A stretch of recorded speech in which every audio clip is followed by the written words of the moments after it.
तो अगर आप कोई भी अपने जीवन में परेशान है, हेल्थ से परेशान, आप मान लीजिए आपके कर्ज की दिक्कत है, आपकी नौकरी नहीं लगी है, आपका व्यापार नहीं चल रहा है, या जीवन में और भी कोई समस्या है, तो इस दिन माँ लक्ष्मी की जरूर साधना करें, तो आपका निश्चित ही बहुत ही कल्याण होगा। धनतेरस के दिन अगर हम सोना चांदी खरीदेंगे तो ज़्यादा बरकत करेगा। तो आपके अनुसार धनतेरस के दिन क्या क्या चीज़ें खरीदें ताकि वो ज़्यादा बरकत करे? माँ लक्ष्मी ये कहती है कि मैं उस घर में निवास करती हूँ जो अपने घर में अपना जो अन्न होता है ना, इसको स्वर्ण के समान समझता है। मैंने कई घरों में देखा है जो लोग क्या करेंगे कि जो घर में अन्न होता है, अन्न का अनादर करते हैं। चीज जो अन्न का अनादर करता है, मैं उस घर में निवास नहीं करती हूँ। तो अन्न का अनादर ना करें, झूठा बिल्कुल ना छोड़ें, अन्न को स्वर्ण के जितना ही मूल्यवान समझें, तो उस घर में मैं निवास करती हूँ। ये बात बहुत ध्यान रखने योग्य है। तीसरा, जिस घर में बहुत ज्यादा झगड़े होते हैं, आपस में नहीं बनती है, एक दूसरे के खिलाफ साजिश करते हैं, उस घर में कभी माँ लक्ष्मी कहती मैं निवास नहीं करती। जो ऐसी वाली समस्या है कि कहीं से धन आना था वो नहीं आ पाया, किसी ने धन दबा दिया है, तो ऐसी स्थिति में आपको क्या करना है, मैं आपको सबसे बढ़िया उपाय बताता हूँ कि जो व्यक्ति निरंतर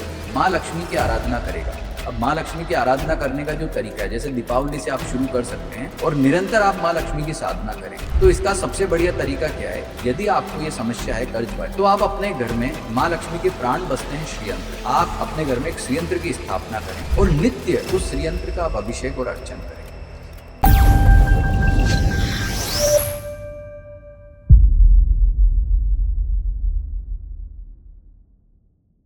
तो हेलो दोस्तों, जय श्री राम। स्वागत है आपका एक बार फिर हमारे नए पॉडकास्ट में। और आज का ये जो पॉडकास्ट है दिवाली पर एस्ट्रो सुधाकर सर के साथ। स्वागत है सर आपका। नमस्कार। तो सर, सबसे पहले तो मैं आपका जो नॉलेज है उससे ऑडियंस को अवगत कराना चाहूँगा कि आपके बारे में थोड़ा बहुत कुछ बताइए हमारे ऑडियंस को। नमस्कार, मेरा नाम सुधाकर पुरोहित है। मैं ज्योतिष जो है शास्त्र का अध्ययन 11th क्लास से कर रहा हूँ। 1998 में मैंने विषय 11th क्लास में, जिसे हम हमारे यहाँ पर कनिष्ठ उपाध्याय कहते हैं, ज्योतिष को एक विषय के रूप में लिया था। तब से फिर 11th के बाद 12th के बाद हमारी जो बीए होती है, जिसे हम शास्त्री कहते हैं, ग्रेजुएशन, और उसके बाद में आचार्य पीजी या एमए जिसे कहा जाता है, और उसके बाद मैंने फिर जो है एमफिल, ये सभी जो है डिग्री ज्योतिष शास्त्र में मैंने अभी जयपुर से ही मैंने शिक्षा ली। जयपुर के विश्वविद्यालय से मैंने एमफिल किया और एमफिल में मुझे जो है यूनिवर्सिटी टॉप करने पर जो है ज्योतिष शास्त्र में गोल्ड मेडल भी मिला। इसके अतिरिक्त मैंने नेट नेशनल एलिजिबिलिटी टेस्ट है वो भी ज्योतिष शास्त्र में क्लियर किया है। ये तो मैंने 2005-6 तक 7 तक कर लिया था। लेकिन इसके बाद असली सफर शुरू हुआ ज्योतिष शास्त्र में। ज्योतिष सागर नाम की एक मैगजीन में संपादन का कार्य मैंने किया। लगभग 7 वर्षों तक वहाँ कार्य करते हुए विभिन्न पुस्तकों का अध्ययन किया, वेद पुराण ज्योतिष के तमाम शास्त्र, और साथ में जो है अपना वहाँ पर जन्म पत्रिका परामर्श आते थे, तो अपनी प्रैक्टिस भी मैंने जारी रखी। इसके बाद हमने खुद की अपनी जो है पत्रिका संपूर्ण ज्योतिष एवं वास्तु के नाम से जो है हमने प्रारंभ की, और 2015 तक मैंने ज्योतिष, धर्म, अध्यात्म, ऊपरी बाधा, पितृदोष और विभिन्न साधनाओं पर, तंत्र पर 15 से अधिक पुस्तकों का जो है लेखन भी किया। ये सारी पुस्तकें अभी अमेजोन पे आप मेरा सुधाकर पुरोहित बुक्स के नाम से लिखेंगे तो आपको वहाँ पर दिखेंगी, और सभी बेस्ट सेलर है। पितृदोष किताब ने तो इतिहास रचा है, भारत की सबसे ज्यादा बिकने वाली वो पुस्तक है। और मेरा जो मुख्य विषय है वो ज्योतिष है। ज्योतिष शास्त्र में ही और वास्तु में मैं जो है लगभग 20 साल से लगातार जो है प्रैक्टिस कर रहा हूँ। और आज इस पॉडकास्ट में मेरी जो पहली पुस्तक पब्लिश हुई थी उसका नाम है लक्ष्मी प्राप्ति के सुगम उपाय, और ये पुस्तक मैंने अपने मित्र पीयूष वशिष्ठ जी के साथ में लिखी थी, जो मेरे साथ बचपन से हैं, ज्योतिष हमने साथ पढ़ा है, वो भी प्रैक्टिस करते हैं।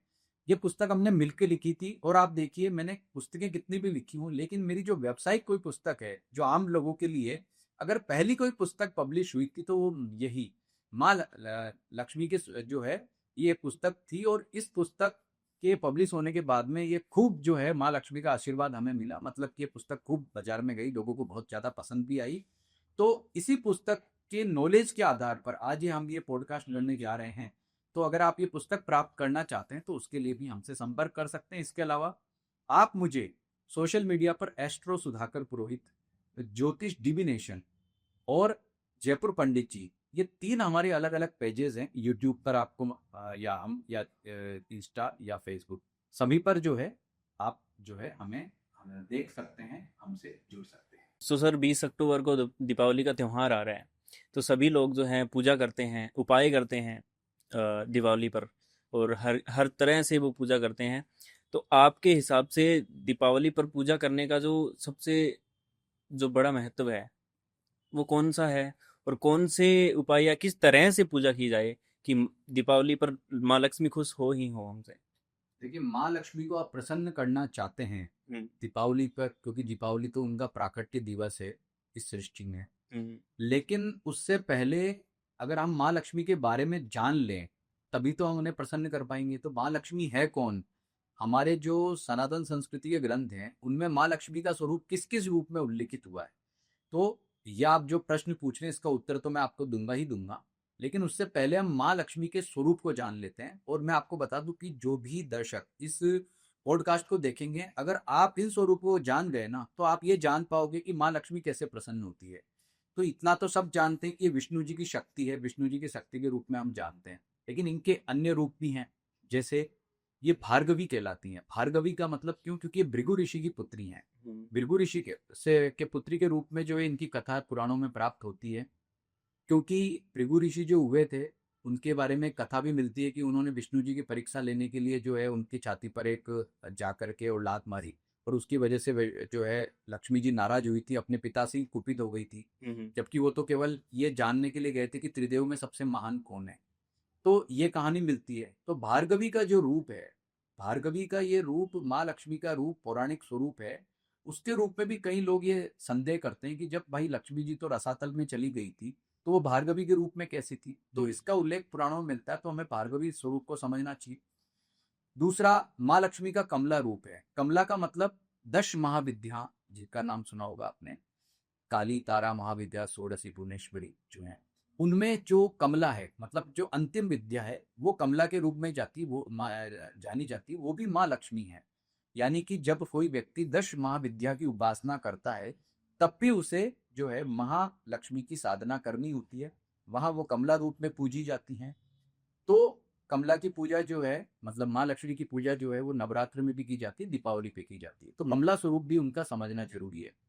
तीसरा, उनका जो महत्वपूर्ण स्वरूप है, दुर्गा सप्तशती के 3 चरित्र है, मध्यम चरित्र, शुरुआत वाला जो चरित्र है, प्रथम, मध्यम और उत्तम चरित्र। तो जो मध्यम चरित्र की जो अधिष्ठात्री देवी है वो भी महालक्ष्मी देवी है। और महालक्ष्मी जो है उन्होंने ही महिषासुर नाम के दैत्य का वध किया था, तो महिषासुर मर्दिनी भी है। तो कहने का मतलब कि केवल लक्ष्मी जी वो लक्ष्मी जी नहीं है जिसकी दीपावली पर हम पूजा कर रहे हैं, वो महिषासुर मर्दिनी भी है, मतलब वो राक्षसों का वध भी करती है। दूसरा, वो भृगु ऋषि की पुत्री जो है भार्गवी भी है। इसके अलावा वो कमला भी है। इसके अतिरिक्त आप लक्ष्मी तंत्र का जब लक्ष्मी तंत्र में आप जब अध्ययन करेंगे, तो वहां लक्ष्मी कहती कि मैं जया हूं, मैं लक्ष्मी। तो वहां पर भी माँ लक्ष्मी ने अपने अपने अलग अलग स्वरूप का वर्णन किया है। और लक्ष्मी तंत्र माँ लक्ष्मी का एकमात्र ऐसा तंत्र ग्रंथ है जिसमें उन्होंने अपने कहीं जो है गूढ़ बातें अपने बारे में बताई हैं कि मैं कब किस स्वरूप में आती हूँ। तो लक्ष्मी तंत्र में भी उनके जो है जया रूप है या लक्ष्मी रूप है, उसको जानना जरूरी है। और इसके अतिरिक्त माँ लक्ष्मी का भगवान श्री राम के साथ जब वो आती तो सीता जी होती है, भगवान श्री कृष्ण के साथ जब वो आती तो रुक्मिणी होती। कहने का मतलब कि माँ लक्ष्मी के ही अलग अलग स्वरूप है। अगर आपको माँ लक्ष्मी का जो है वो आशीर्वाद लेना है, तो उनके स्वरूप के बारे में भी आपको पूरा नॉलेज होना चाहिए। ये इसलिए बात मैं आपको बता रहा हूँ, ताकि जब आप उनको माँ लक्ष्मी के रूप में ही नहीं, बाकी अन्य रूप में भी देखते हो, जैसे माँ सीता है तो माँ सीता की तो भाई लक्ष्मी का ही रूप है, तो आपको ये नॉलेज होगा। तो आप उस नॉलेज को ध्यान करके जब पूजा उपासना करेंगे, उनका ध्यान करेंगे उनके बारे में, तो उनका एक परम आशीर्वाद आपको प्राप्त हो पाएगा। और अब उनका दीपावली पर ही क्यों विशेष पूजन किया जाता है, इसकी बात अब बताते तो ये जो पॉडकास्ट है हम दिवाली पर लेके चल रहे हैं, जैसे लक्ष्मी माँ पर, धनतेरस पर बड़ी बड़ी जो रेमेडीज हम करेंगे। हम दिवाली के बारे में जानना चाहेंगे कि दिवाली जो है मनाई क्यों जाती है, क्योंकि एक तो ये मानते हैं कि जैसे राम आए थे, लेकिन एक और भी पॉइंट है इसका।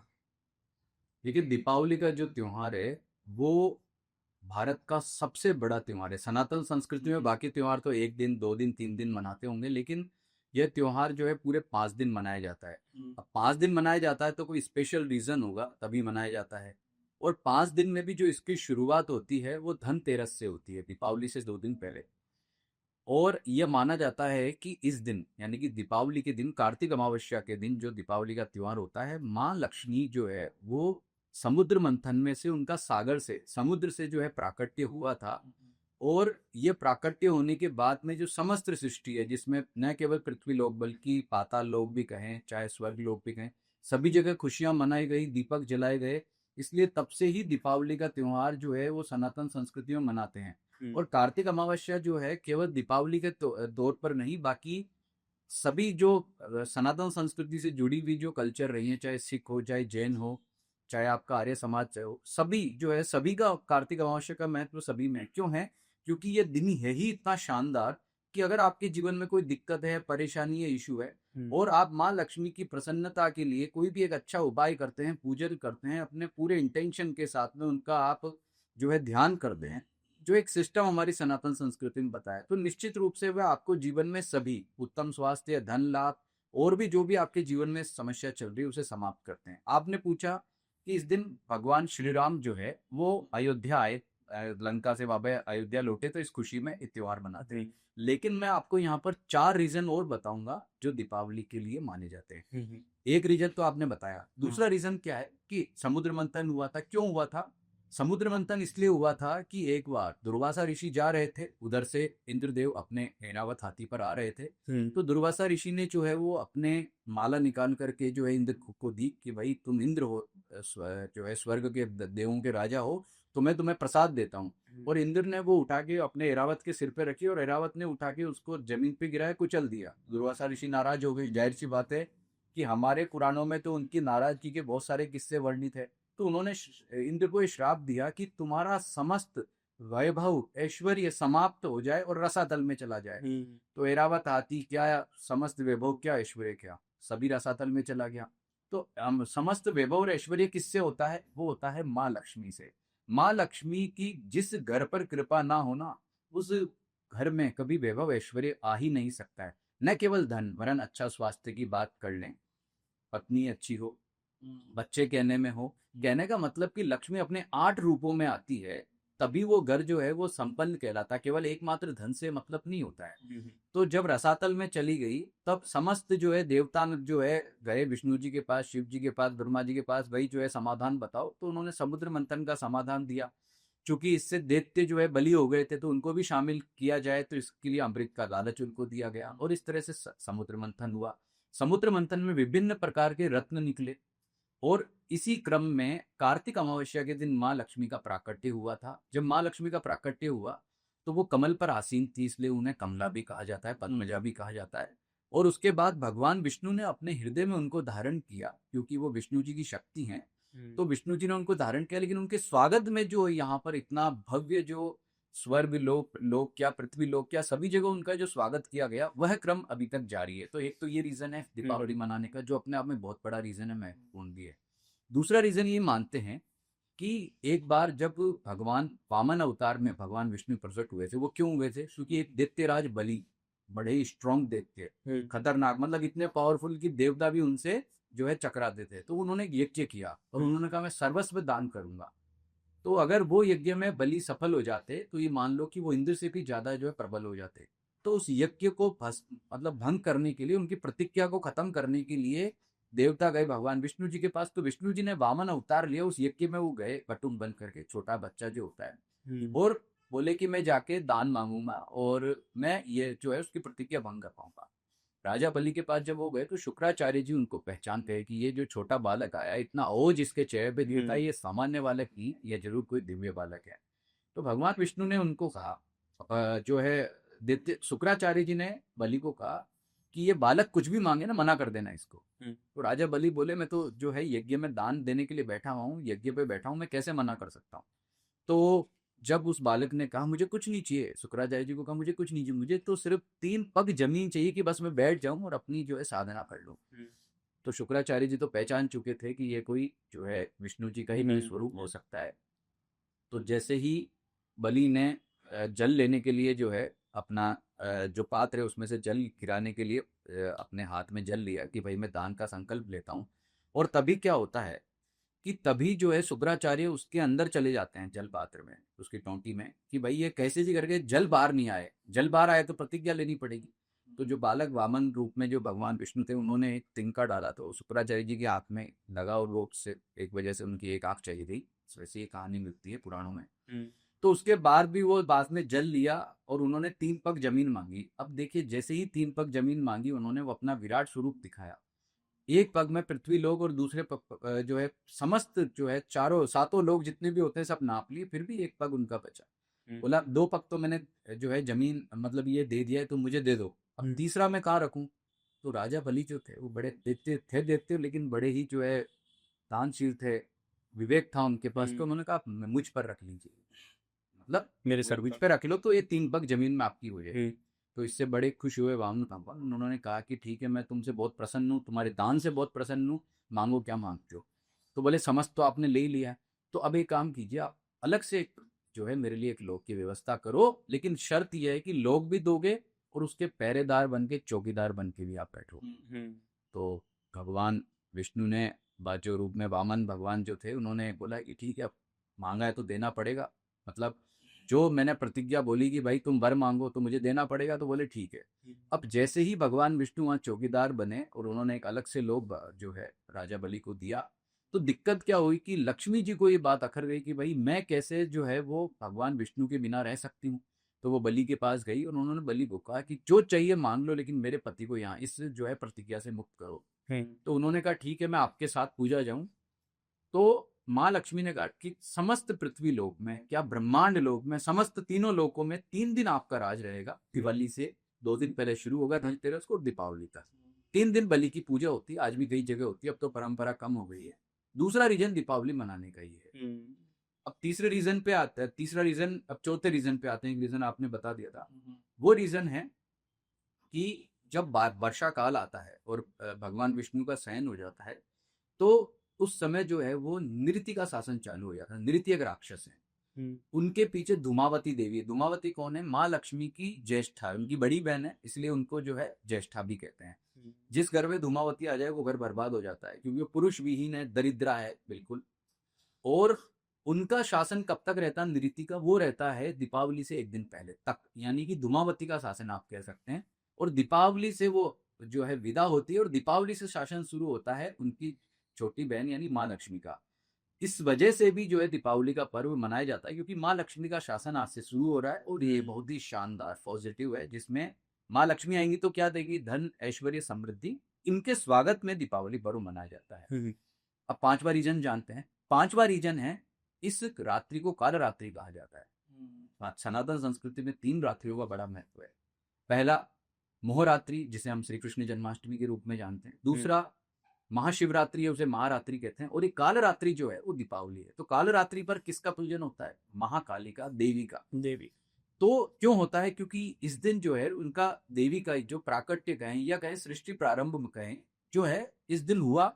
तो सनातन संस्कृति में ये दिन बहुत विशिष्ट है। मैं कहता हूँ कि जो व्यक्ति इस दिन रात्रि में जागरण करके, इन तीनों रात्रियों में जागरण करना जो है शुभ मानते हैं। आपको बताऊं, आपको पता होगा जन्माष्टमी में भी शयन नहीं करना चाहिए। हाँ। महाशिवरात्रि में भी अब कहते हैं पूरी रात पूजा हाँ, करो। पूरी रात तो पूजा करो। दीपावली का भी वही महत्व है हाँ। कि जो व्यक्ति दीपावली की रात्रि को जाग करके माँ लक्ष्मी, माँ काली की आराधना करता है, उसे मैं कहता हूँ साल भर दूसरी पूजा भी ना करे तो भी उसे वो पूजा का फल मिलेगा जो पूरे साल नहीं मिल सकता। यानी कि उस दिन आपने दीपावली का पूजन किया जो है सूर्यास्त के बाद में आप कर सकते हैं। रात्रि में जो सिख लग्न आता है, स्थिर लग्न, तब कर सकते हैं। और पूरी रात जाग करके आप माँ लक्ष्मी का, अपने इष्ट का साधना करेंगे तो उसका जो फल मिलेगा वो श्रेष्ठ होगा। तो ये पांचवा रीजन काल रात्रि का है, इसलिए भी दीपावली का पर्व मनाया जाता है। तो मैंने आपको एक नहीं 5 रीजन यहाँ बताए हैं जिसकी वजह से दीपावली पर्व मनाया जाता है। और ये बहुत ही महत्वपूर्ण है। तो अगर आप कोई भी अपने जीवन में परेशान है, हेल्थ से परेशान है, आप मान लीजिए आपका कर्ज की दिक्कत है, आपकी नौकरी नहीं लगी है, आपका व्यापार नहीं चल रहा है, या जीवन में और भी कोई समस्या है, तो इस दिन माँ लक्ष्मी की जरूर साधना करें तो आपका निश्चित ही बहुत ही कल्याण होगा। हमने स्नातक संस्कृति की बात की कि स्नातक संस्कृति में माँ लक्ष्मी को पूजा जाता है, और हमने सुना है कि स्नातक संस्कृति में भी माँ लक्ष्मी एक ऐसी देवी है जो सबसे ज्यादा पैसा देती है। और हमने ये भी सुना है कि दीपावली पर माँ सरस्वती मतलब पूरे भ्रमण करती है और आशीर्वाद देती है। तो दीपावली पर ऐसे क्या उपाय करें ताकि उनका आशीर्वाद हमें प्राप्त हो? देखिए, माँ लक्ष्मी का पूजन का सबसे बड़ा पर्व दीपावली माना जाता है, इसमें कोई डाउट या कुछ शक नहीं है। माँ लक्ष्मी दीपावली पर कैसे धन दें, उसका सबसे बेस्ट तरीका ये है कि अपने पूरे समर्पण के साथ, पूरे इंटेंशन के साथ में आप पूजा करें। अब मैं आपको इस पॉडकास्ट में एक-एक करके यहाँ पर बहुत सारे उपाय बताऊंगा, लेकिन इसकी जो शुरुआत हो जाती है वो धनतेरस से ही हो जाती है। दीपावली पर्व को मनाने का एक तरीका है, जिसे हम एक साइंटिफिक तरीका कह सकते हैं। सबसे पहले तो आप उस तरीके से इस त्योहार को मनाइए, तो लक्ष्मी जी अपने आप आपके पास आएंगी। कैसे? ये त्योहार जो है वो धनतेरस से शुरू होता है। इस वर्ष जो है वो धन त्रयोदशी आने वाली है 18 तारीख से, लेकिन सूर्योदय के समय नहीं है। धन त्रयोदशी जो है वो शुरू होगी दोपहर के समय 18 तारीख को। तो आपको क्या करना है कि धन्वंतरी पूजन तो 19 तारीख को होगा, लेकिन जो हम धन त्रयोदशी के दिन अपराह्न काल में लगभग 4-5 बजे के आसपास जो आभूषण खरीदते हैं, बर्तन खरीदते हैं, घर में कोई भी सामान लाते हैं और ये मान करके लाते हैं कि ये लक्ष्मी रूप में ही अपने घर में आया है, चाहे कोई आभूषण है, चांदी का सिक्का है, सोने का आभूषण है, या फिर कोई बर्तन ही आप लाएं, अपनी श्रद्धा के अनुसार आप खरीदे, कोई इशू नहीं है। तो आपको क्या करना है कि वो अब खरीद के आप लाएं और उसे माँ लक्ष्मी का स्वरूप मान के अपने घर में स्थापित आप करें। शाम के समय आपको क्या करना है कि यमराज के भय से दूर होने के निमित्त दीपदान किया जाता है। मतलब घर में कहाँ कहाँ दीपक लगाना चाहिए? नंबर 1, जहां हम जल रखते हैं वहां पे। नंबर 2, जो घर का दरवाजा मुख्य द्वार है वहां पर, अपने पूजन स्थल में, और छत पर भी, और जो हमारा तुलसी का जो पौधा है वहां पर, ऐसी सब जगह पर जो है दीपदान किया जाता है। और दीपदान करने के साथ ही इस दिन शाम के समय माँ लक्ष्मी और कुबेर जी का पूजन करते हैं, यानी कि यमराज के निमित्त दीपदान करके कुबेर जी का और माँ लक्ष्मी का पूजन किया जाता है। तो लाल चौकी पर लाल वस्त्र बिछा करके माँ लक्ष्मी का जो है वो मूर्ति या पाना या जो भी आप स्थापित करना चाहते हैं, कोई, जैसे आप चाहें तो केवल श्रीयंत्र भी रख सकते हैं, क्योंकि श्रीयंत्र में माँ लक्ष्मी के प्राण बसते हैं। तो और साथ में कुबेर यंत्र का पूजन करें। पूजन में रोली मोली चावल धूप अगरबत्ती से पूजन करें। उसके बाद उनके मंत्र का जप आपको करना है, स्तोत्र का पाठ करना, कुबेर जी का भी, माँ लक्ष्मी का भी। तो ये शुरुआत इस दिन से हो गई है। अब अगले दिन जब हम उठे, तो इस बार वैसे तो रूप चतुर्दशी होती है, लेकिन इस बार धन्वंतरी जयंती भी अगले दिन मनाई जाएगी। तो अगले दिन धन्वंतरी जयंती मनाई जाएगी। तो उत्तम स्वास्थ्य जिनको चाहिए, तो धन्वंतरी जयंती, जो कि समुद्र मंथन में से अमृत कलश लेकर के प्रकट हुए थे, तो उनका प्राकट्य जो है वो धन त्रयोदशी को हुआ था प्रातःकाल। तो इस दिन धन त्रयोदशी के दिन प्रातःकाल धन्वंतरी जी का पूजा किया जाता है। जिनको स्वास्थ्य में दिक्कत रहती है उन्हें पूजन जरूर करना चाहिए। और वैसे अपने इंडिया भारत में आपने देखा होगा कि हर अस्पताल में लगभग उनका पूजन किया ही जाता है, क्योंकि ये उत्तम स्वास्थ्य के आयुर्वेद के प्रवर्तक भी माने जाते हैं। उसके बाद में जो है दोपहर के समय जो चतुर्दशी तिथि जब प्रारंभ होती है, तो हनुमान जयंती भी इस दिन मनाते हैं। बाकी भगवान श्री कृष्ण का जो नरक चतुर्दशी का त्योहार भी मनाते हैं। ऐसा मानते हैं कि किरीट नाम का एक फल होता है, वो इस दिन, यानी कि अगर आप, चूंकि इस दिन जो है चतुर्दशी अगले दिन है, 20 तारीख को है, तो हम ये प्रक्रिया 20 तारीख को करेंगे। तो सुबह हम जो है श्री कृष्ण भगवान 9-10 बजे के आसपास में किरीट फल को नरकासुर मान करके पैर से दबाया जाता है। और ऐसी कामना की जाती है कि अगर आपको कोई भी हेल्थ में दिक्कत है, परेशानी है, तो वो किरीट फल को आप दबा दो और ऐसा मानो आपके सारे रोग खत्म हो जाएंगे। प्राचीन परंपरा चली आ रही है, ऐसा आप कर सकते हैं। दोपहर के समय जो है वो हनुमान जी का पूजन करें। लेकिन इस बार क्या है कि वो अगले दिन है। सब ये जो जितना भी मैं आपको बता रहा हूँ तिथियों के हिसाब से शिफ्ट हो जाते हैं आगे पीछे। फिर उसके बाद में शाम के समय, यानी कि 19 तारीख को भी शाम को वही जो यम दीपदान शाम के समय करना है। छोटी दिवाली हमें मनानी है। अब 20 तारीख पे आते हैं। 20 तारीख को जब आप सुबह उठें, तो आपको स्नान करना है सूर्योदय से पहले। क्यों करना है? क्योंकि इस दिन जो जल होता है उसमें माँ लक्ष्मी का वास माना जाता है, जल और तेल में। तो आपको अपना उट्टन लगाना है। उट्टन मतलब जो खासकर महिलाओं के लिए त्योहार होता है, इसको रूप चतुर्दशी कहते हैं। आप जो अपने रूप को निखारना चाहता है, सुंदरता बढ़ाना चाहता है, उसको सूर्योदय से पहले स्नान करना चाहिए। उपटन मतलब जितना भी उपटन हम लगाते हैं आजकल, तो रेडीमेड भी आ गए बाजार में, वो लगा के आप स्नान कीजिए। और उसके बाद में जो है रूप चतुर्दशी का त्योहार मनाने के बाद में, और फिर इसमें तेल की मालिश पहले की जाती है स्नान की, और तेल की मालिश करके फिर स्नान किया जाता है। परंपरा प्राचीन काल से चली आ रही, करने से बहुत लाभ भी होता है, हेल्थ के पर्पज से भी बहुत अच्छी बात है। फिर उसके बाद में जो है भगवान श्री कृष्ण का पूजा करके, और नरकासुर का उन्होंने वध किया था नरक चतुर्दशी के दिन, इसी दिन, तो प्रतीक रूप में जो है वो किरीट फल को दबाया जाता है सुख तक स्वास्थ्य के लिए। दोपहर के समय 20 तारीख को हनुमान जी की पूजा करनी है। और इस बार क्या है कि अमावस्या, दीपावली 20 तारीख को है, लेकिन जो पितृकारी अमावस्या है वो अगले दिन रहेगी। तो पितरों का काम तो 21 को करना है, लेकिन जो आपको हनुमान जयंती जो है वो आप इस दिन मना सकते हैं, जो 20 तारीख को। अब शाम के समय दीपावली पर माँ लक्ष्मी का पूजन करना है। माँ लक्ष्मी का पूजन कैसे किया जाता है? माँ लक्ष्मी का पूजन सूर्यास्त होने के बाद में प्रदोष काल में वृषभ लग्न जो स्थिर लग्न होता है उसमें करते हैं। फिर रात्रि में जो सिंह लग्न आता है उसमें करते हैं। सबसे श्रेष्ठ माना जाता है स्थिर लग्न में पूजा करना। ऐसा मानते हैं कि जो व्यक्ति प्रदोष काल में और स्थिर लग्न, स्थिर मतलब स्थिर राशियां जो होती है वृषभ और सिंह, यही आती है दीपावली के दिन, तो इनके लगन में जो व्यक्ति माँ लक्ष्मी का पूजन करेगा तो निश्चित रूप से उसको माँ लक्ष्मी की कृपा मिलनी ही मिलनी है। तो माँ लक्ष्मी की पूजा जैसे दिवाली पर करते हैं, तो ऐसे और कौन से दिन हैं या त्योहार है जिन पर माँ लक्ष्मी की पूजा की जाती है? और सबसे पहले मैं ये भी जानना चाहूँगा कि धनतेरस से पहले या धनतेरस के दिन ही माँ का जो आगमन होता है वो उनका स्वागत किस तरह से किया जाएगा?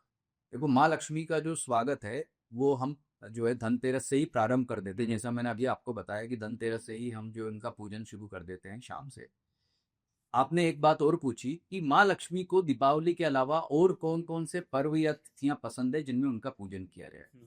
तो देखिए, इसमें जो है पंचमी तिथि माँ लक्ष्मी को प्रिय है। पंचमी तिथि का व्रत माँ लक्ष्मी के निमित्त किया जाता है। शुक्रवार, वारों में शुक्रवार उनको प्रिय है। शुक्रवार का व्रत जो है माँ लक्ष्मी के निमित्त किया जाता है। नक्षत्रों में रोहिणी व्रत उन्हें पसंद है। रोहिणी व्रत का मतलब क्या होता है? 27 नक्षत्र होते हैं। इन 27 नक्षत्रों में जो रोहिणी नक्षत्र होता है वो माँ लक्ष्मी कहती है कि इन 27 नक्षत्रों में मेरा जो वास है, मैं रहती हूँ, वो रोहिणी नक्षत्र में रहती हूँ। जैनिज्म में जो है रोहिणी व्रत किया जाता है। हाँ। और ये बहुत बड़ा जो है उनके सफल, मतलब व्यावसायिक रूप से जैन लोग सफल होते हैं, उसका बहुत बड़ा राज ये है। मैं भी जब कोई व्यक्ति जब आर्थिक रूप से परेशान होता है तो उसको रोहिणी व्रत करने के लिए कहता हूँ। रोहिणी व्रत कैसे किया जाता है? यह महीने में एक बार आता है। 27-27 दिन में नक्षत्र परिवर्तित होते रहते हैं। तो जिस दिन रोहिणी व्रत हो, उस दिन रोहिणी नक्षत्र हो सूर्योदय के समय, उस दिन ये व्रत किया जाता है। आपको करना क्या है? अगर आप रोहिणी व्रत करना चाहते हैं तो अपनी जो है डायरी में पूरे साल के रोहिणी व्रत कब कब है, कैलेंडर में आता है, ये नोट करके रख लें। और आप अगर आपको भूलने का लगे तो एक दिन पहले का अलार्म लगा लें। प्रातः काल आपको अपने व्रत का संकल्प लेना है और उस दिन जो है माँ लक्ष्मी का पूजा करना है सुबह सुबह। उस संकल्प में व्रत करना है, भाई मैं आपके निमित्त व्रत कर रहा हूँ, आपके मंत्र का पाठ, स्तोत्र का पाठ कर रहा हूँ। मेरा जो भी समस्या है संकल्प में अपने निवारण को बताएंगे, ये मुझे चाहिए, तो माँ लक्ष्मी की कृपा आपको मिलेगी। और रोहिणी व्रत से माँ लक्ष्मी बहुत ही जो है प्रसन्न होती है और आपको उसका लाभ देती है। इसके अतिरिक्त श्राद्ध के पहले जो अनंत चतुर्दशी का समय होता है और श्राद्ध के पहले भी एक व्रत किया जाता है, पर उसकी परंपरा पूर्वी भारत में या जो है नॉर्थ इंडिया में या वेस्ट इंडिया में नहीं है, इधर पश्चिम भारत में नहीं है। तो लेकिन आप सामान्य तौर पर पंचमी तिथि मान सकते हैं। अक्षय तृतीया, अक्षय तृतीया एक ऐसा पर्व है जिस दिन माँ लक्ष्मी की पूजा बहुत ही श्रेष्ठ उत्तम मानी जाती है। हम जैसे दीपावली पर माँ लक्ष्मी का पूजन करते हैं क्योंकि ये युगाब्द तिथि है, यहाँ से युग प्रारंभ हुआ था, इसलिए भी अक्षय तृतीया के दिन माँ लक्ष्मी का पूजन श्रेष्ठ मानते हैं। तो अक्षय तृतीया हो गई, शुक्रवार हो गया, पंचमी तिथि हो गई और रोहिणी नक्षत्र हो गया। ये 4 इवेंट और हैं जहां पर आप माँ लक्ष्मी का पूजन करें। बाकी आप चाहें तो नवरात्र आते हैं साल में 4 बार। 2 गुप्त नवरात्र होते हैं, 2 नॉर्मल नवरात्र होते हैं। तो ये इन नवरात्र में भी माँ लक्ष्मी का पूजन किया जा सकता है। नवरात्र में भी आपको माँ लक्ष्मी का पूजन करने से बहुत ही लाभ मिलेगा। इसके अलावा रवि पुष्य, गुरु पुष्य जैसे श्रेष्ठ मुहूर्त है, उसमें भी माँ लक्ष्मी का पूजन आप कर सकते हैं। धनतेरस की अगर हम बात करें तो हमने काफ़ी सुना है कि धनतेरस के दिन अगर हम सोना चांदी खरीदेंगे तो ज़्यादा बरकत करेगा। तो आपके अनुसार धनतेरस के दिन क्या क्या चीज़ें खरीदें ताकि वो ज़्यादा बरकत करे? देखो, कुछ लोग कहते हैं, जैसे मैं एक पॉडकास्ट में सुन रहा था कि इस दिन बर्तन घर में ना लाएं। तो ऐसा कोई सीन नहीं है। कई लोग कहते हैं कि लोहा नहीं लाना चाहिए, ऐसा नहीं। देखिए, आप लोहे को किस रूप में लाते हैं? स्टील का बर्तन अगर घर में आपके इस्तेमाल होता है और आप धनतेरस के दिन खरीद रहे हैं तो क्या लोहा जो है वो शनि के रूप में आएगा? कि ऐसा नहीं है। इस दिन माँ लक्ष्मी ये कहती है कि इस दिन लक्ष्मी स्वरूप में उनका निवास है उस वस्तु में। अगर आप आपके घर में ला रहे हो तो माँ लक्ष्मी का जो है उनका स्वरूप मान के आप ला रहे हो, आप लाओगे घर में तो बरकत देगी। तो जितना भी आपको आवश्यकता का सामान लगता है उस दिन लाना चाहिए। लेकिन एक बात ध्यान रहे कि आपको धन का अपव्यय भी नहीं करना है। ऐसा नहीं है कि सामान लाने के नाम पर आप बेकार का सामान भी उठा रहा हो। जो आपको आवश्यक है आप लिस्ट बना लो पहले से कि ये लाना ही लाना है, कंपलसरी है। भाई सोना चांदी तो चलो इन्वेस्टमेंट के रूप में हम लाते हैं, लेकिन इसके अलावा भी जो घर में सामान लाना आप लाइए।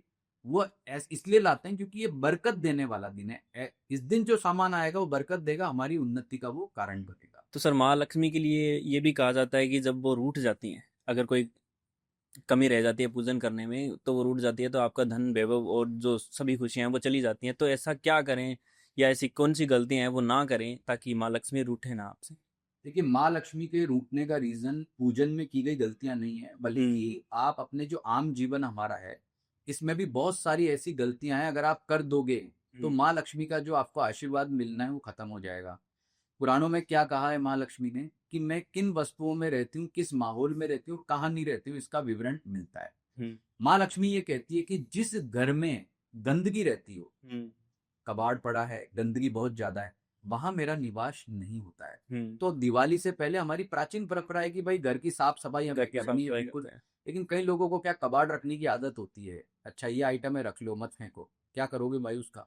ज्यादा कबाड़ जो घर में रखता है ना, फिर वो व्यक्ति की बरकत नहीं होती, माँ लक्ष्मी का आशीर्वाद नहीं मिलता है। तो दीपावली से पहले घर को एकदम क्लीन करो और घर का सारा कबाड़ निकालो। दूसरा, माँ लक्ष्मी ये कहती कि मैं उस घर में निवास करती हूँ जो अपने घर में अपना जो अन्न होता है ना, इसको स्वर्ण के समान समझता है।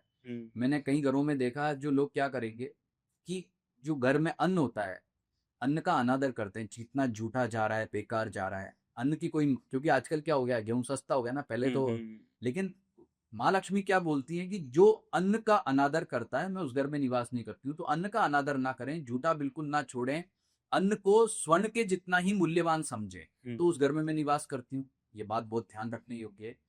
तीसरा, जिस घर में बहुत ज्यादा झगड़े होते हैं, आपस में नहीं बनती है, एक दूसरे के खिलाफ साजिश करते हैं, उस घर में कभी माँ लक्ष्मी कहती मैं निवास नहीं करती। यानी कि अब अगर पत्नी है तो अपने पति की जो है बहुत ज्यादा मतलब उससे झगड़ा ना करे, उनका पूरा इज्जत दे, उनका रेस्पेक्ट करे।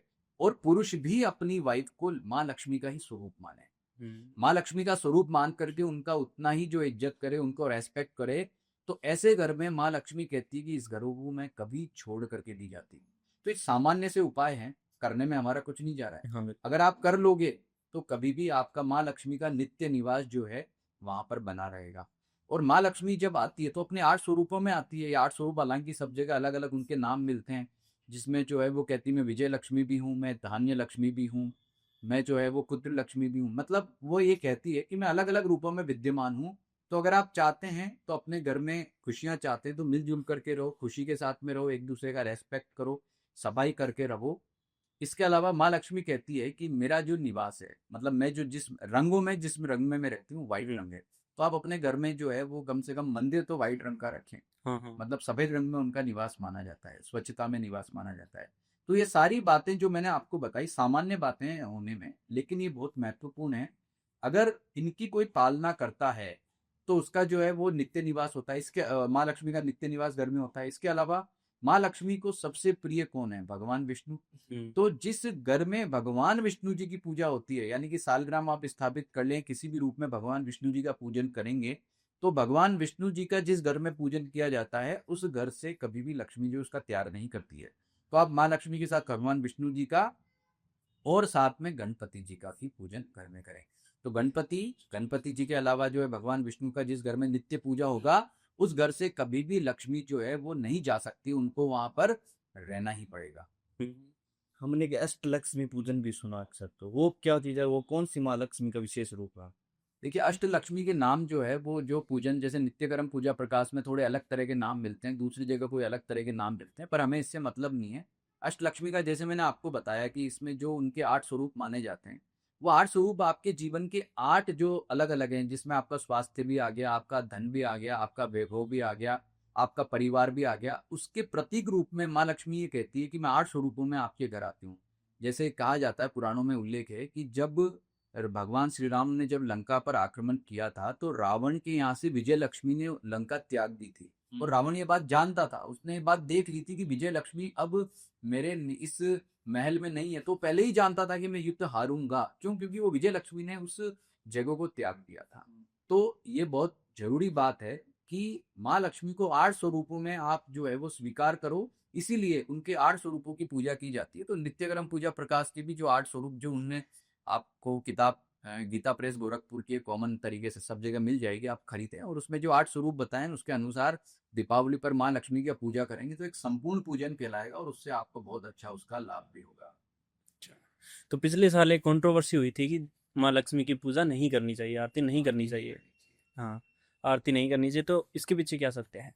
देखिए, जिन्होंने सनातन संस्कृति को नहीं समझा है, जो पूजा पाठ करना नहीं जानते हैं, जिनको नॉलेज नहीं है, वो लोग पॉडकास्ट पर आकर ऐसी बात बोलते हैं, और उनसे ज़्यादा मैं कहता हूँ वो तो चलो कुछ भी कह सकते हैं, हो सकता है उनको अधिकार है, लेकिन सबसे बड़ी मूर्ख तो हम वो जनता हैं जो इस बात को सच्चाई मान बात लेते को हैं। सत्य मान आपके साथ ऐसा क्यों हो रहा है? आपके आसपास मंदिर है, आपके आसपास कोई ना कोई आश्रम भी होगा, आपने वहां जाकर के इस बात को कंफर्म नहीं किया क्या ये सत्य है, क्योंकि आपके नज़र में वो विद्वान नहीं है, बल्कि वो पॉडकास्ट पर बैठा हुआ व्यक्ति विद्वान है, और आपने उसकी बात को सच मान लिया कि जो है वो माँ लक्ष्मी का जो है ना आरती इसलिए नहीं करनी चाहिए क्योंकि आरती जो है वो आरती करने के बाद विदा हो जाती है, तो माँ लक्ष्मी को विदा नहीं करते। ये मूर्खतापूर्ण बयान है। देखिए आरती जो है, आरती माँ लक्ष्मी, ये जो षोडशोपचार पूजन करते हैं माँ लक्ष्मी का या किसी भी देवी देवता का, तो आरती उसका ही एक पार्ट है। हम जब पूजा करते हैं तो भगवान गणपति की जब पूजा करते हैं पंडित लोग, तो उसमें आरती भी एक पार्ट होता है। तो आरती करते हैं उसमें तो खड़े भी नहीं होते, बैठ के कर लेते हैं वो आरती। तो क्यों? क्योंकि आरती एक षोडशोपचार पूजन का पार्ट है, विदाई का पार्ट नहीं है। हाँ बिल्कुल। ये तो हर कोई जानता, हमारा एक छोटा सा सामान्य पंडित जी भी जानते हैं, लेकिन वो पॉडकास्ट करने वाला जो भी था व्यक्ति नहीं जानता था, उसने मूर्खतापूर्ण बात की। कुछ लोग कहते हैं साहब जो है वो खड़े होकर आरती की जाती है, तो इसलिए जो है माँ लक्ष्मी चली जाएगी। तो आरती तो खड़े होके करना कोई जरूरी नहीं है, आप बैठ के भी कर सकते हो। पर क्या होता है कि आरती एक लास्ट इवेंट होता है पूजन का, उसमें ज़्यादा से ज़्यादा लोगों को पार्टिसिपेट करना होता है, बहुत सारे लोग सम्मिलित होते हैं, इसलिए हम खड़े हो जाते हैं कि ये सहजता से हो जाए। बाकी आरती खड़े होके करो, बैठ के करो, ये कोई नियम नहीं होता। लेकिन चूंकि ये षोडशोपचार का एक पार्ट है, तो आरती तो आपको हमेशा ही करनी है। आरती करने से माँ लक्ष्मी कभी विदा नहीं होती है, ये एक बहुत बड़ा भ्रम था।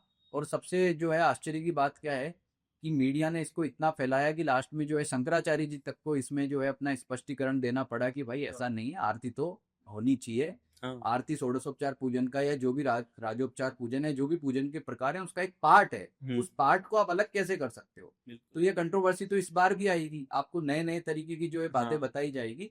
भ्रमित ना हो, आप कंफर्म करो अपने आसपास जो मंदिर हो, कोई आश्रम है, या आपकी नजर में कोई विद्वान ऐसा व्यक्ति है जो विद्वान है, जो इस विषय का जानकार है, जिसने इसमें स्टडी किया, पढ़ाई किया है, उस व्यक्ति से आप ये बात कंफर्म करो तब मानो, केवल पॉडकास्ट देख करके मत मानो। अब जैसे मैं आपको यहाँ इतनी बातें बता रहा हूँ, तो आप मुझे भी यहाँ मेरा नंबर आएगा, आपको नंबर बताएंगे, तो मुझे भी पूछो भाई मैं क्यों बोल रहा हूँ, क्या हक है मेरा? तो हक ये है कि मैंने 11th क्लास से विषय पढ़ा है। मैं जो 11th क्लास से ज्योतिष शास्त्र का अध्ययन कर रहा हूँ, मैंने कई मासिक पत्र, ज्योतिष सागर या संपूर्ण ज्योतिष वास्तु जैसी पत्रिकाओं में संपादन का कार्य किया है। तो मैंने जो वेद पुराण उपनिषद सब पढ़े हैं, नॉलेज लिया है, तो मैं यहाँ बोल पा रहा हूँ, वरना मेरा क्या अधिकार है? मैंने संस्कृत में शिक्षा ली है, इसलिए मैं बोल पा रहा हूँ। कोई तो आप जानिए, उसके इतिहास को जानिए, उसकी शिक्षा को जानिए, उसने क्या पढ़ा है लिखा है ये जानिए, उसके टैलेंट को जानिए, फिर उसकी बात को मानिए। ऐसे आंख बंद करके उल्लू की तरह किसी की बात नहीं माननी चाहिए, तो आपको इससे जो है कोई ज्ञान नहीं मिलेगा, उल्टा आप इससे जो है वो अज्ञान अपने साथ ले जाओगे, वो उससे आपको नुकसान होगा।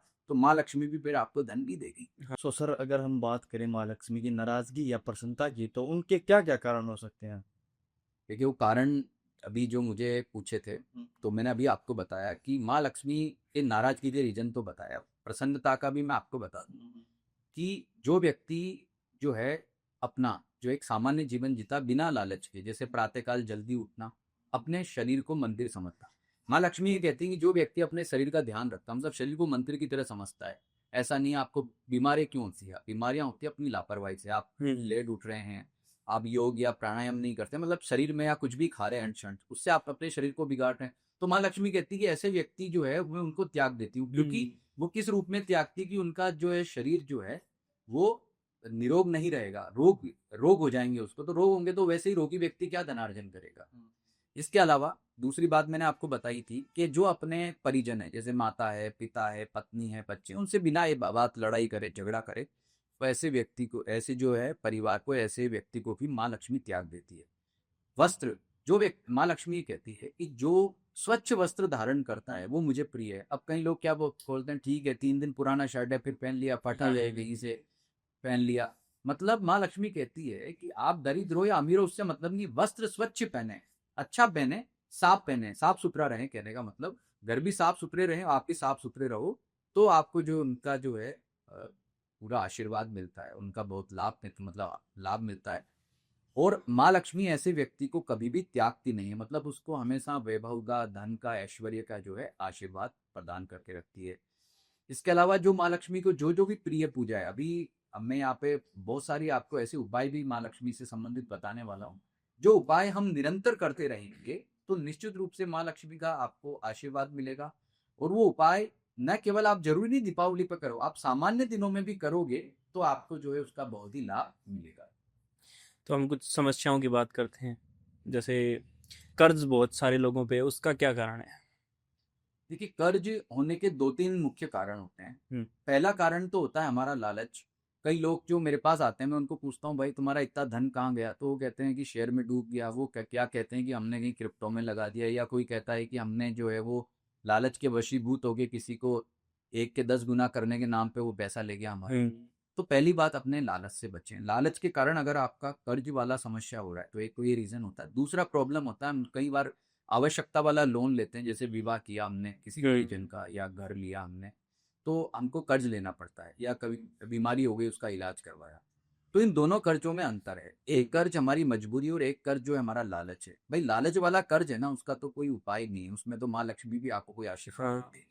लेकिन आप वाकई में आपकी जो ऐसी वाली समस्या है कि कहीं से धन आना था वो नहीं आ पाया है, किसी ने धन दबा दिया है, तो ऐसी स्थिति में आपको क्या करना है, मैं आपको सबसे बढ़िया उपाय बताता हूँ कि जो व्यक्ति निरंतर माँ लक्ष्मी की आराधना करेगा। अब माँ लक्ष्मी की आराधना करने का जो तरीका है, जैसे दीपावली से आप शुरू कर सकते हैं और निरंतर आप माँ लक्ष्मी की साधना करें।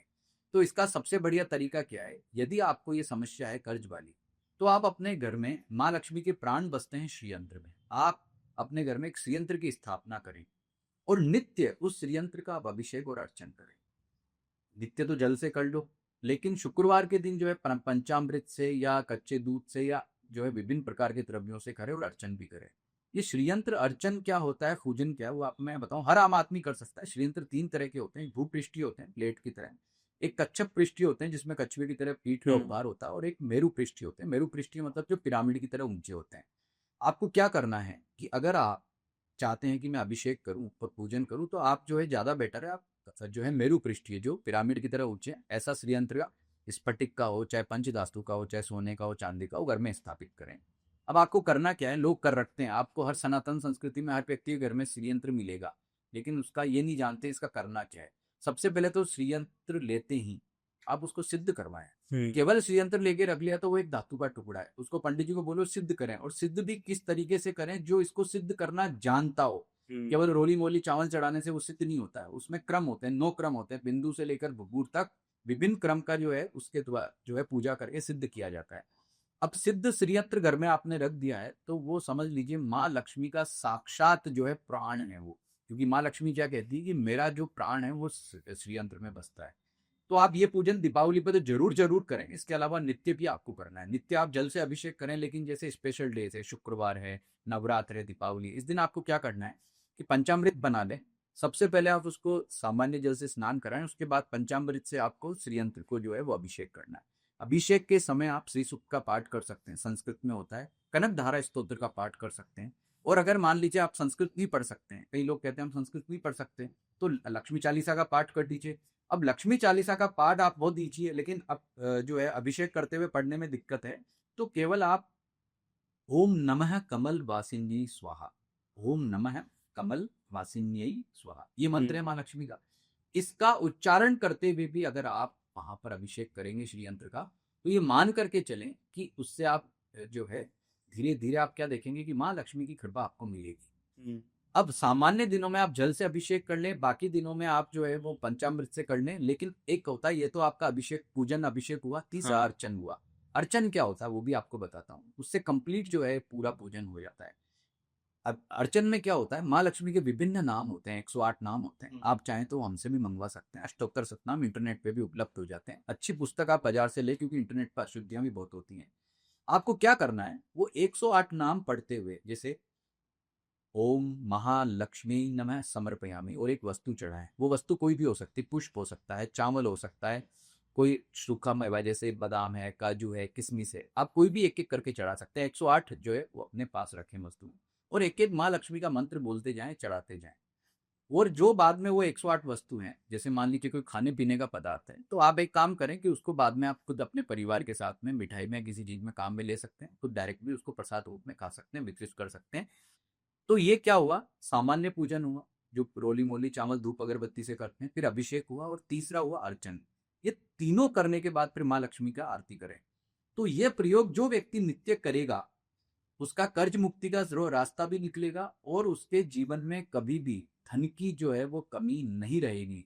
लेकिन इसमें बात क्या, ध्यान आपको क्या रखना है, तो सिद्ध श्रीयंत्र आप रखें, पहली बात। दूसरा, नित्य पूजन करें। कभी आप इधर उधर जा रहे हैं तो ठीक है, आप नहीं कर सकते, आपके घर में आपकी पत्नी कर सकती है, आपकी कोई बहन है वो कर सकती है, मतलब नित्य पूजन हो तो इस बात का आपको विशेष ध्यान रखना। और दीपावली जैसे जो पर्व है उसमें तो ये पूजन जरूर जरूर हो। कर्ज की अगर हम बात करें तो कर्ज की हम 2-3 और उपाय जानने चाहेंगे जो शॉर्ट उपाय हो। देखो, कर्ज संबंधी मैंने आपको बताया कर्ज क्यों होता है। कर्ज, अगर आप ये जानना चाहते हैं किसी व्यक्ति को कर्ज की बहुत बड़ी समस्या है, तो आप उसकी जन्म पत्रिका देखिए। जन्म पत्रिका में जो षष्ठ भाव का स्वामी होता है, जैसे मेष लग्न में जो षष्ठ भाव का स्वामी है वो बुध है, ऐसे ही 12 लग्नों में अलग अलग हो, उस ग्रह की स्थिति को आपको देखना चाहिए और उस ग्रह से संबंधित दान करवाने चाहिए। ये 12 लग्न होते हैं, जैसे मेष लग्न होता है उसमें बुध ग्रह का दान है, तो बुध ग्रह के जो कारक वस्तुएं हैं जैसे हरे वस्त्र है, मूंग है, हरा घास है, उसका दान है। अब वृषभ लग्न है, उसमें यहाँ पर तुला राशि होती है, तो शुक्र की कारक वस्तुओं का दान है, जैसे चावल है, चांदी है, इत्र है, या सफेद वस्त्र में है, सफेद वस्त्र है, इसका दान होता है। मिथुन अगर किसी का लग्न है तो मिथुन लग्न वालों, मिथुन जिनका लग्न है तो उनका यहाँ पर वृश्चिक राशि होती है, तो मंगल का दान है, लाल वस्त्र है, मसूर की दाल है, कुर्दियों का है। कर्क राशि है तो कर्क वालों के लिए यहाँ पर गुरु की राशि होती है, तो कर्क लगन जिनका है उनको गुरु से संबंधित वस्तुओं का दान करना चाहिए, जैसे पीला वस्त्र है, पीतल के बर्तन है। और ये दान कब करना चाहिए, गिनीवार को, जैसे गुरु का दान करना तो गुरुवार को करें। और ये दान कैसे करें कि आप संकल्प के साथ करें कि भाई वर्ष में 11 जो है वार तो मैं करूंगा ही करूंगा।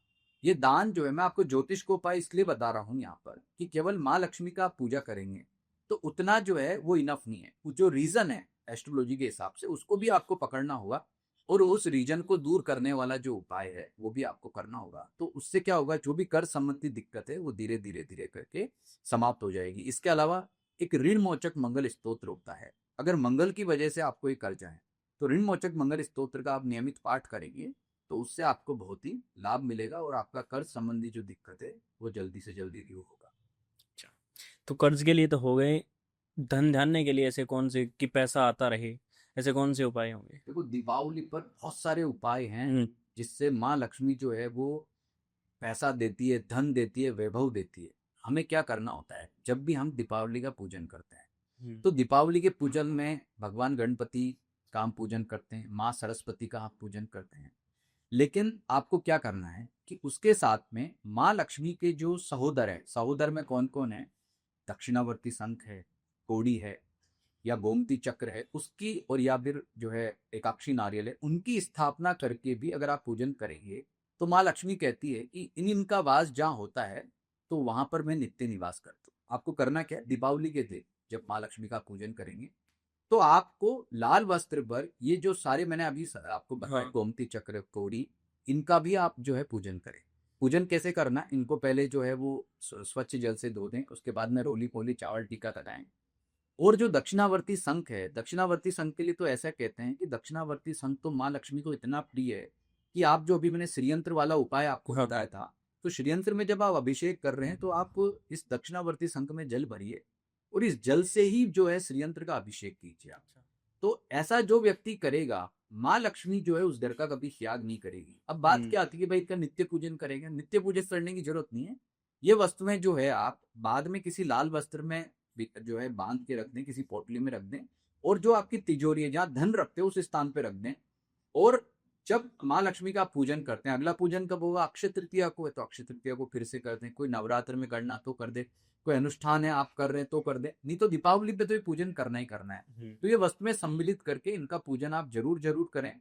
ऐसा करेंगे तो माँ लक्ष्मी की आपको निश्चित रूप से बहुत कृपा प्राप्त होगी, आपके घर में धन की कभी कोई कमी नहीं रहेगी। आपका कोई नौकरी से संबंधित इश्यू है, व्यापार नहीं चल रहा है, तो उस मामले में भी आपको बहुत ही पॉजिटिविटी रहेगी। अगर कोई एक विशेष राशि की बात करें तो कोई एक राशि है जिसमें माँ लक्ष्मी ज्यादा पैसा देगी या फिर ज्यादा धन धान्य देगी? देखो, माँ लक्ष्मी कहती है कि नवग्रहों में मुझे चंद्रमा ग्रह प्रिय है, और हम ज्योतिष में शुक्र ग्रह जब नेगेटिव होता है तो माँ लक्ष्मी का पूजन बताते हैं। तो ऐसा तो नहीं है कि कोई पर्टिकुलर राशि हो जिसमें हम कहें कि ये जो है इन लोगों को ज़्यादा धन लाभ होगा या माँ लक्ष्मी का जो है इन पे ज़्यादा विशेष कृपा रहने वाली है। लेकिन हम अभी की बात कर लेते हैं, जब हम ये पॉडकास्ट शुरू कर रहे हैं, ये अगला अक्टूबर का महीना जब दीपावली आने वाली है, तो दीपावली के इस महीने में, अक्टूबर के महीने में 3 राशियां ऐसी जरूर है जिन पर माँ लक्ष्मी की विशेष कृपा होने वाली है। तो वे 3 राशियां हैं वृषभ और कन्या राशि और मकर राशि।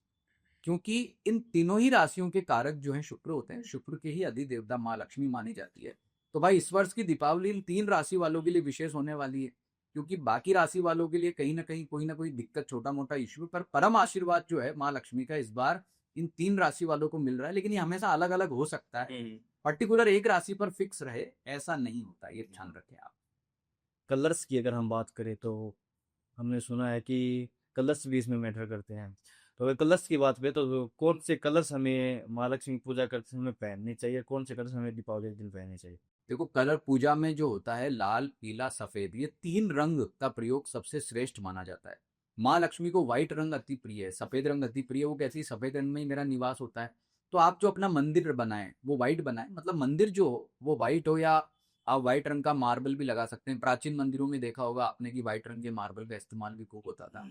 बाकी आप स्वयं अगर कोई वस्त्र पहनने हैं तो आप जो है वो काले नीले वस्त्रों को पहनने से बचें। दीपावली के दिन आपको लाल या पीले या लाइट कलर के जो वस्त्र होते हैं वो पहन करके माँ लक्ष्मी का पूजन करना चाहिए। तो इससे जो है आपको विशेष कृपा माँ लक्ष्मी की मिलेगी।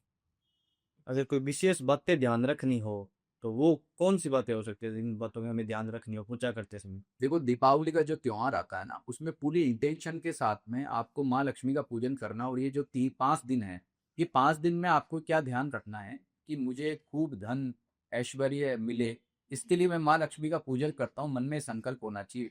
दीपावली कैसे मनानी, इसका तरीका मैंने आपको बताया था, 3 दिन मैंने आपको बताए थे। अब इस बार क्या है कि जो 21 तारीख है, इस दिन कोई नहीं है, केवल पितरों वाला जो है अमावस रहेगी। अब 22 तारीख के दिन जो है गोवर्धन पूजा होगी। तो गोवर्धन पूजा आपको पता है क्यों की जाती है? भगवान जो श्री कृष्ण का गोविंद रूप है उसका पूजन उस दिन करते हैं, जिसमें उन्होंने गोवर्धन पर्वत को धारण किया, वो गोविंद कहलाए। क्यों? क्योंकि उन्होंने एक मैसेज दिया था गौ सेवा का, उन्होंने जो है प्रकृति की सेवा का एक मैसेज दिया था। तो दीपावली का त्योहार क्या है? संपूर्ण त्योहार है। ये स्वास्थ्य की बात भी करता है, ये रूप यानी सुंदरता की बात भी करता है, ये धन की बात भी करता है, ये स्वास्थ्य की बात भी करता है।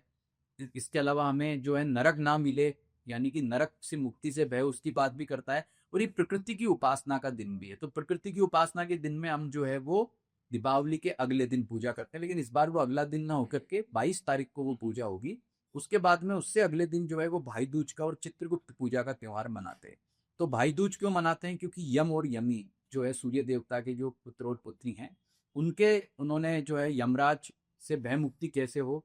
तो यमुना जो है, यमुना ने ये प्रण लिया था कि जो दीपावली के 2 दिन बाद यानी कार्तिक शुक्ल द्वितीया तिथि को अपने जो भाई अपने बहन के घर जाएगा, टीका निकलवाएगा और जो है अपनी बहन को बाहर देगा, तो उसको जो है यमराज से मुक्ति मिलेगी। तो नरक भय की दूर, मतलब नरक भय दूर करने के लिए, जैसे आज की तारीख में कहें भाई कोई एक्सीडेंट तो नहीं हो जाए, कोई दुर्घटना तो नहीं हो जाए, इसके लिए मुझे क्या करना चाहिए? तो मैं कहता हूँ भाई दीपावली के दिन जो है ना, जो भाई दूज आती है, अपने बहन के घर जाके उससे टीका निकलवाएं।